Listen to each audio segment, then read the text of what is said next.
Now howdy there, partners. I thought I'd do a little bit of a video about shit hit the fan scenarios and, being tactically prepared. Let's see if I can stop this glaring with a little bit of a light. I don't think that actually helps super much. But anyway, so there's a lot of talk about, this tactical preparedness, bug out bags, getting your rifle ready. Always, so it's a very common thing in American culture. It used to be more popular in Europe, but Europeans, they kind of bend over pretty easily, and they like to live in their own. Everybody likes to live in their own fantasies. But I think in Europe, if Klaus Schwab says, "Give me your assault rifles," everybody's going to give them their assault rifles, and they're not going to give a fuck if they're not going to be paid full for their entire. They're just gonna, I don't $500 for this, $4,000 AR setup. I don't have a choice. So it won't be long before most guns are gone, I think in Europe, especially if we keep going the way we are by allowing our own sort of sovereign individuality to be sort of assimilated into some kind of World Economic Forum nucleus of psychosis. I know I've met a lot of psychotic people in my life, over 15, and there's a very wide variety of different types of psychoses, and there's some that are very dangerous, and in some cases, there's something that there's a type of schizophrenia psychosis that is extremely dangerous, but not just to like anybody involved. It's like there's these people who think they're like, the devil talked to them or something, or God talked to them, and that they're gonna be like the next emperor or whatever. These people sleep like 2 hours a night, and they just all day, non-stop, just like every second of every day is committed to this, to conquering the world. And they amass armies and shit. They actually like make millions of dollars. They get like tons of degrees. These people, their brain has like flipped into this super calculative, frantic, evil state. And there's many stories like this, and I've met people like this. But there's an entire spectrum of this craziness. And that's why you should always be prepared as an individual, because that whole range of schizophrenia and psychosis becomes relevant in these type of situations where the public demands an authoritarian system. Authoritarian systems don't come into the world because we don't want them. They happen because it's impossible for a lot of people to calculate in their brain the possibility that there's others out there who don't have their best interest in mind. They don't understand the process that a brain goes through in order to create slaves, in order to demand power, and to dominate other human beings. And a lot of that has to do with the position of our solar system in the galaxy, actually. Depending on where we are, there's intense radioactive energies, there's radiation, there's electromagnetic frequencies, it's just intense stuff going on all the time, and sometimes our planet and our solar system is bombarded by periods of intense energies that can actually create frantic problems. There's even geological phenomena, for example, under the US, where there's this very heavy quartzite structures, and when they're stimulated by, EMPs or whatever from the sun, solar impulses and whatnot, they can actually burst and create like piezoelectric phenomena that creates hallucinations throughout an entire population. It creates frantic behavior. It creates like homicidal behavior, and we're all also we've been completely assimilated to its screens. For over almost 100 years, humans have been completely absorbed by screens, especially the sort of the people who've been treated better than the slaves. But anyway, one thing that history has proven to us is that you should always be prepared. And that doesn't necessarily mean, with firearms and stuff, right? This is actually a Husqvarna rolling block, but it's a Remington rolling block model, and it's been bored out. Some previous owner didn't want his kids to go playing around, so he drilled it out. This is from 1870. It's a wonderful rifle. It feels really good in the hand. And then I just got, as a joke, I got some of my old military stuff on and just some random shit, But, so there's always this talk of shit hit the fan, having all your gear prepared and your bug out bag and you gotta go and your car and all these things. But the one thing that nobody ever talks about is the ability for you to just jog like 20 meters. So you see all these people, especially on YouTube, there's a lot of guys. They're at the shooting range all the time practicing their shooting skills.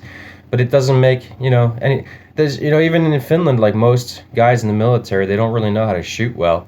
And it's the same with the special forces in Finland. They don't really, not the professional special forces, but for example, in the conscripts, and even so in police, so my background is I have 13 or 14 or something national medals in practical shooting, and I'm a sergeant in reserves in the Finnish military, so that's the highest level of rank that you can get as an NCO. In conscripts, I was very respected. There was 4 captains that were retiring the year that I was there who shook my hand in the middle of like either live fire training or all sorts of like simulated combat. I had cadets also shake my hand during these, and they said that I was the best they'd ever seen in their entire career. And I had, in one urban combat situation, it was it was simulated, so it doesn't really mean much, but I took out an entire platoon by myself. But that's, I was one of the only ones who knew how to properly shoot with an assault rifle, My first medal I ever got was with an Israeli FAL. I was like, 14 or 15, doing, shooting better than most guys who have AR-15s. There's guys with bipods and $5,000 ARs. Most guys are like this. This is something that nobody talks about IPSC in many places. Like 50% or something of the people who practice, even for a very long time, they can't hit a plate, this big at 300 meters with bipods on an AR-15. There's people who still rest their rifle on a solid surface, even though it's like it doesn't matter. There's like any skill, there's always going to be a broad spectrum of people who are capable and incapable, and there's going to be always a spectrum of people who have trained their whole lives and still can't figure it out, and people who didn't never train at all and figured it out straight from the beginning. But one thing that's true is that it doesn't matter how good of a shooter you are in a combat situation if you can't scale a small little mountain without losing all the air in your lungs. I've seen it happen. You have an entire platoon try to scale a mountain. Nobody can run. Everybody's exhausted about 5% of the way up, and there's just one kid at the top, like 17 years old, just shoots all these, 25-year-old guys down, because it's the only kids, it's, kids are the real warriors of this planet. We get kids to do all this. When you look at World War II, gravestones, it's 17-year-olds, 18-year-olds, 19-year-olds. They're not adults. They weren't men. They were children. Literally. I visit all sorts of graveyards from World War II from Finland to apologize to them, to thank them. But yeah, and to say that even though the governments we have today are the very thing that they sacrificed their lives to protect the future and ourselves against, the embodiment of modern politics is the very thing that millions of people sacrificed their lives to prevent from occurring. And it was just like that. And these people knew how to run, man. These World War II guys, when you hear about their training and you hear about, how they grew up, these people, they could jog 100 kilometers, man. They could, without stopping. They could, The most I've gone with full military gear, it was a 40-kilometer hike, middle of the night, with orienteering. I technically beat the company record by an hour during that march, but in the very last flag, right in front of the company, I was there running in circles. I couldn't find the last flag because it had disappeared and I was looking in the wrong place. So it wasn't even there. And the guys were like, "Oh, you should have just skipped it." And I was just like, "Fuck you, this is bullshit." But I'll still take that dear to my heart because I was pretty far ahead. But that's what allowed me to shoot these targets, to get into positions and leverage, is because most of the time you're running. When you're in a combat situation, it's just running. You're running and running. The harder you can run without losing breath, the faster you can get to place A to place B, the faster you can do a full round flank and come in from a completely different angle. That's real combat. And the guns, well, the thing is, like, it doesn't matter, because if you can hit with an assault rifle a target like 50 meters in front of you, that's anyway how hard you're gonna push in some ways. Yeah, you can take him out from further away, but like when it comes to actual like pushing and actually like really, really, really engaging and pushing into your enemy and dispersing them and opening fire, it's pretty close. It's pretty close. Like, you're talking grenades, grenade distance. You're talking like this is, and the thing is, that's basically what I'm trying to say is like, it's very good that people are prepared all the time. It's very good that people, learn new skills of survival and collect very valuable equipment. I consider this very valuable equipment because it's impossible to create this stuff in a Stone Age society. You can't make an AK mag in a Stone Age society. I mean, maybe briefly, but most of this is stuff that, 100 years ago, a bit more than 100 years ago, 150 years ago, 160 years ago, if you invented this, you were one of the greatest geniuses of that time. If you had invented this 160, 170 years ago or something, 150 years ago, with the spring, you would have been one of the greatest geniuses in all of, like, modern history. But today, this is like the most benign engineering thing. This is the most benign thing in production. You cannot get more benign than just sheet metal. This is all just McDonald's factory style working. But that applies too with all this stuff. It's benign today, but holy crap, it's difficult to produce this high-end stuff. So it's very good that we collect these things. Like, you're gonna need a big old fat knife like this, for example, because these are really difficult to make. It's not something that you can just, pop up in the middle. Oh, now is the time to start moving. Now is the shit the fancy new. Now I need to go and grab all this stuff. That is the wrong time to do it. But that's also the worst time to need your physical health, your ability to jog long distances at your own pace, the ability to understand how much water your body needs to go a certain distance, the ability to know how to move and navigate the land, how to avoid looking at a map, assuming something is an easy path, and then figuring out it's a freaking swamp and you should have taken the long way around. There's the shooting skills in military support all these other things. The military is not really that interested if you can shoot properly. They're not that interested. They're more interested in the tactics, the strategy, and your presence, that you're there, that there's boots on the ground, that you're an option that can be used. More guys, more options. More toys, more options. I stopped calling guns and weapons. I call everything toys nowadays. This is a toy, tanks are toys, because we're just kids. We're children.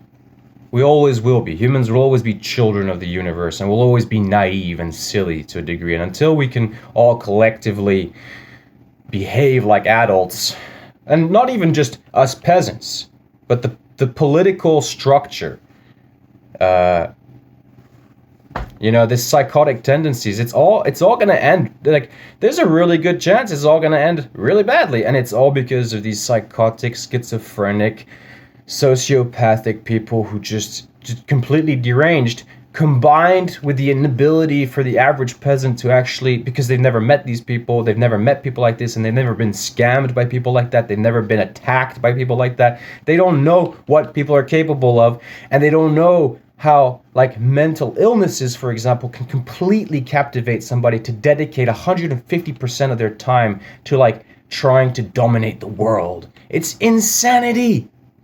But that's what it is. We've poisoned ourselves. The entire human population, we're full of little chemicals and poison. More people who work in morgues, they open a human body and it's like, oh, why does it smell like dishwashing soap? Well, I mean, I don't know. Maybe because you put one drop of dishwashing soap in there and now there's bubbles everywhere in the freaking house and this thing spreads everywhere. Have you seen people dishwashers, they have problems with the skin on their hands, because of the freaking.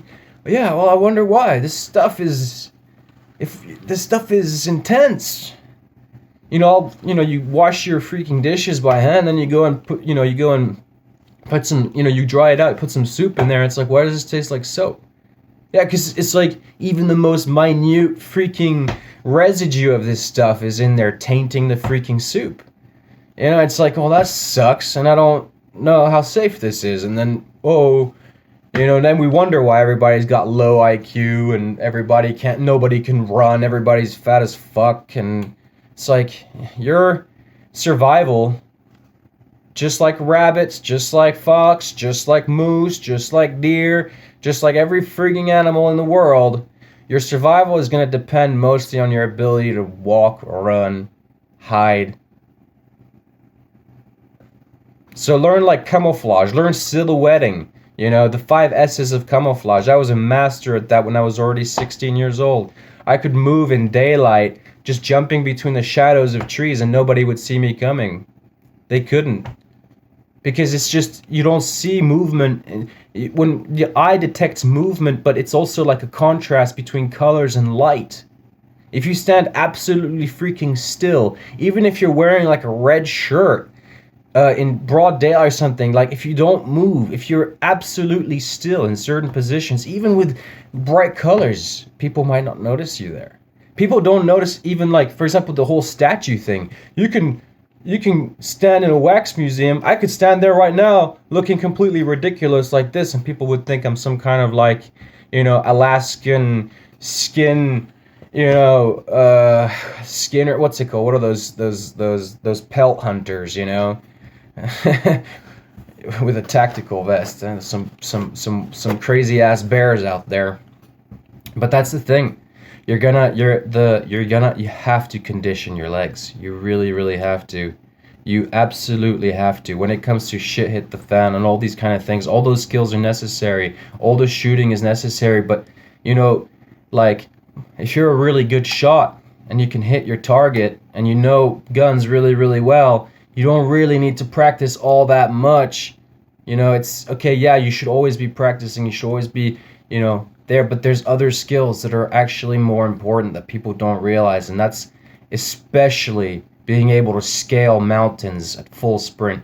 If you want to gain some of the best tactical advantages in combat and stuff like that from the experience in training in the Finnish military, that advantage comes with the ability to scale structures very quickly, a lot. And most of the time nowadays, the way it's done is we use tanks. We use the CV9030. You jump in the back of a tank, you just jump out, shoot, jump back into the tank, and you're moving through all this terrain and stuff. And the tanks are fascinating pieces of technology, albeit, toys for grown-up children who still want to play cowboy and Indians with each other, when the real problem is not the two peasants fighting, but it's the couple guys up there who told them to fight.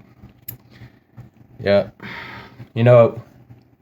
It's just a big old facade all the time. And it's kind of sad. I don't want to go out there and shoot a bunch of Russians.